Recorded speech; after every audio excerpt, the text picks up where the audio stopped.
তারাবির নামাজ 5 ঘন্টা। কত রাকাত সেটা বড় কথা। তারাবির নামাজ কত ঘন্টা?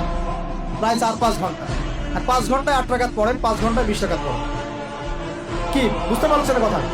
নবী সাল্লাল্লাহু আলাইহি ওয়াসাল্লাম তারাবির নামাজ কত লম্বা পড়েছেন? 1 ঘন্টা। কতক্ষণ পর্যন্ত? সাহাবীরা কি বলছেন?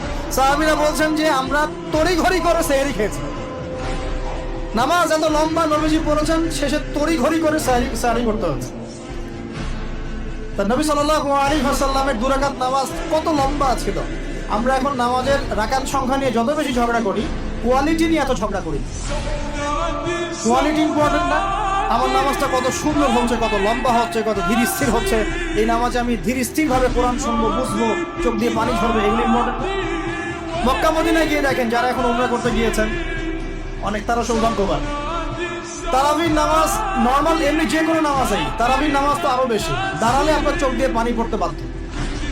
মধুর তেলাওয়াত, লম্বা কেরাত। ফজরের নামাজ মিনিমাম 20 মিনিট। ফজরের নামাজ 15 থেকে 20 মিনিট। আর আমরা তো 3G 4G 5G মাশাআল্লাহ। কোন কোন মসজিদে 6G, মানে সূরা ফাতিহা শুরু হয়, ওই শেষে গেলে দলিল শেষ, মানে আর কিছু বুঝলাম না মাসলাম। এগুলো কি নামাজ? আমরা তো নামাজ পড়তেই ভাই দুনিয়াতে আসছি, নাকি? দুনিয়াতে আসছি কেন? ওয়া খালাকুল জিন্না ওয়াল ইনসা ইল্লা লিয়াবুদুন। তো নামাজই তো পড়তে আসছি ভাই, এখন তাড়াহুড়ার কি আছে?